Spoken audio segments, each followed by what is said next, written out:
ప్రేక్షకులకు నమస్కారం అండి. వెన్న, వెన్నపూస అంటాం మనం. పల్లెటూరులో బాగా అలవాటు. సిటీలో వెన్న గురించి తెలియదు కానీ నెయ్యి గురించి ఎక్కువ తెలుస్తూ ఉంటుంది. చాలా కొద్ది మందికే వెన్న గురించి తెలుసు అనమాట. వెన్నపూస అంటాం మనం. అది గేదె పాల నుంచి వస్తుంది, అలాగే ఆవు పాల నుంచి వస్తుంది. ఆయుర్వేద శాస్త్రంలో అయితే అన్ని జంతువులు ఈవెన్ పెద్ద పులి వెన్న, కటుమృగం వెన్న, లేకపోతే అడవి గేదె వెన్న, లేడి వెన్న, దుప్పి, ఇలాగా ఎన్నో రకాలు ఎన్ని జంతువులు పాలిచ్చి ఉన్నాయో అన్ని రకాల పాలల్లోంచి తీసిన వెన్న ఏ విధంగా ఉపయోగపడుతుందో ఆయుర్వేద శాస్త్రంలో రాసి ఉంటుందండి. ఈ వెన్న అనేది కూడా పచ్చిపాల నుంచి తీసేది, కాసి తోడుపెట్టి పెరుగు అయిన తర్వాత పెరుగుని చిలికి తీసే వెన్న. ఆ వెన్నని కాస్తే వచ్చేది నెయ్యి అండి. ఇది శ్రేష్టమైందనమాట. చాలా పెర్ఫెక్ట్ అయింది ఇది. ఇంతకన్నా పచ్చిపాలలోంచి తీసిన దాంట్లో గుణాలు ఇన్ని గుణాలు ఉండవండి. ఇది శ్రేష్టమైన నెయ్యి మీకు కావాలి అంటే అది గేదె దావనివ్వండి, ఆవు దావనివ్వండి. ఈ వెన్న మజ్జిగ చిలికి తీసిన వెన్న ఉంటుంది కదండి, ఎంత బలం అంటే అది.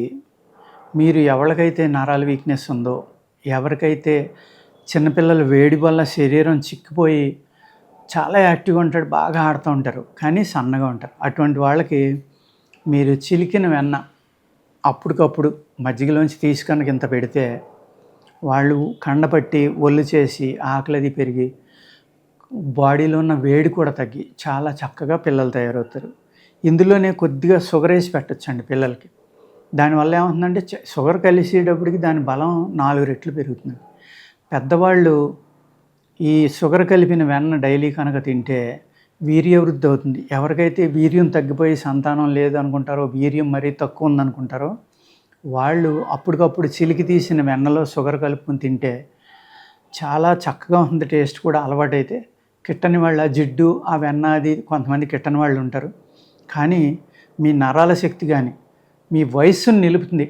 డైలీ మీరు ఒక 2 నుంచి 3 తులాల వెన్న పంచదార కలుపుకొని తిన్నాడనుకోండి, ఒక 18 ఏళ్ళలో మొదలుపెట్టి తింటా ఉంటే అతనికి 40-50 ఏళ్ళు వచ్చినా కూడా 20-25లే ఉంటాడు. అంటే కాయకల్ప చికిత్సలకు కూడా ఈ వెన్న అనేది పనిచేస్తుందండి. యాంటీ ఏజింగ్ అద్భుతం అన్నమాట వెన్న అంటే. అది చేసి గుణాలు ఎన్నో ఉంటాయి. పాత వెన్న డిఫరెంట్గా ఉంటుంది, కొత్త వెన్న డిఫరెంట్గా ఉంటుంది. మళ్ళీ తినకూడనిది కూడా ఉంటుంది. ఎవరు తినకూడదు? చర్మవ్యాధులు ఉన్నవాళ్ళు, ఇలాగా కొన్ని వ్యాధులు ఉన్నవాళ్ళు తినకూడదు అనమాట. అది కూడా వస్తుగుణ దీపికలో చదివి మీకు చక్కగా వినిపిస్తాను. ఏ వెన్న గుణం ఎలా ఉంది ఏంటి అనేది. వెన్న పచ్చిపాలతో తీసిందండి. సంగ్రహణి రోగం అంటే మోషన్స్, రక్తపైత్యము, నేత్ర రోగము వీటిని జయిస్తుంది. అంటే కంటి యొక్క కాంతిని పెంచుతుంది, మోషన్స్ తగ్గిస్తుంది, రక్తంలో ఉన్న పైత్యాన్ని, నేత్ర రోగాలు వీటికి చాలా బాగా పనిచేస్తుంది. కానీ శ్లేష్మం పెంచుతుంది, అంటే కఫం పెంచుతుంది అనమాట. వెన్న పాతది అంటే అప్పటికప్పుడు ఫ్రెష్ది తింటే ఎన్ని ఫలితాలు వస్తాయో చెప్పాను కదండి. ఇప్పుడు పాతది తింటే ఏమవుతుంది అనేది, ఉప్పు, వగరు, పులుపు రుచులు కలిగి ఉండను. మూలశంక పుట్టేస్తుందంట ఇది తినడం. అంటే పైల్స్ వస్తాయి, జలుబు చేస్తుంది, అజీర్తిగా ఉంటుంది. కానీ కళ్ళకి మేలు చేస్తుంది, బ్రెయిన్ యొక్క శక్తిని పెంచుతుంది. అటు చెడు ఉంది, ఇటు మంచి ఉందండి.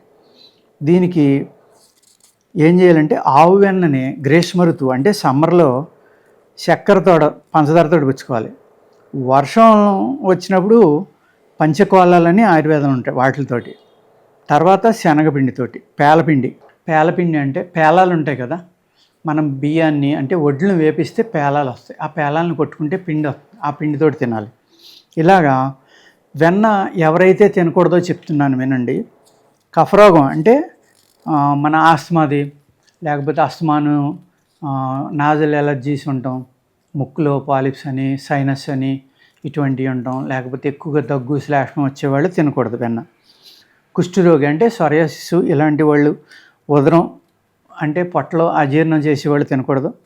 మూర్ఛ, వాంతి, శిరోవ్యాధి, ఉబ్బు అంటే ఒంటికి నీరు పడుతుంది చూడండి వాళ్ళు కూడా తినకూడదు. తలపోటు ఉన్న వాళ్ళు తినకూడదు. పొట్ట పెరిగి నీరు పడుతుంది చూడండి వాళ్ళు కూడా ఎట్టి పరిస్థితుల్లో తినకూడదు. జ్వరము, అలాగే ఎనిమీ అంటాం కదా, అంటే రక్తం తగ్గిపోతుంది కొంతమందికి, చాలా తక్కువ ఉంది హెచ్బి హిమోగ్లోబిన్, అటువంటి వాళ్ళు కూడా వెన్న తినకూడదండి. ఇది వెన్న సామాన్యమైన గుణాలు. నవనీతం అంటారు దీని, హిందీలో నవని అంటారు. వేడి చేసి చాలా చేస్తుంది. దేహతత్వమును సౌమ్యపరచును, నీరు పెట్టును. అందుకనే నీరు పెడుతుంది కాబట్టి బాడీలో నీళ్లు పట్టేవాళ్ళు కానీ, ఈ లివరు కిడ్నీ ఇలాంటి ప్రాబ్లం నుండి, హార్ట్ ప్రాబ్లం ఉండి నీరు పడుతుంది కదండి, నొక్కితే సొట్టబడి పైకి రాదు కాళ్ళ మీద. అది అటువంటి వాళ్ళు ఎట్టి పరిస్థితుల్లో వెన్న తినకూడదు.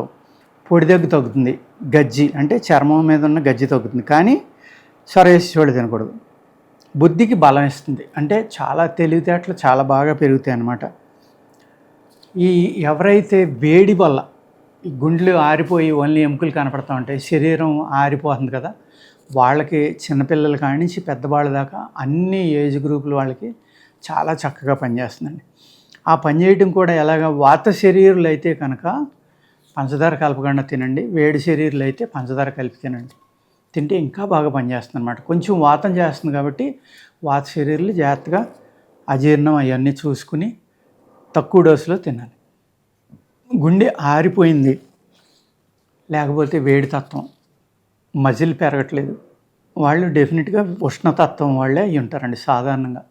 వాళ్ళు ఇటువంటి వెన్నపూసను కనుక తింటే రోజుని ఉదయం లేచిన వెంటనే అప్పటికప్పుడు చేసిన వెన్న అయితే అద్భుతం అండి. పాతదే ఎప్పుడుదో అక్కడ ఇక్కడ తెచ్చుకుని మనం దాచుకుని ఫ్రిడ్జ్లో పెట్టుకుని తినడం కాదు.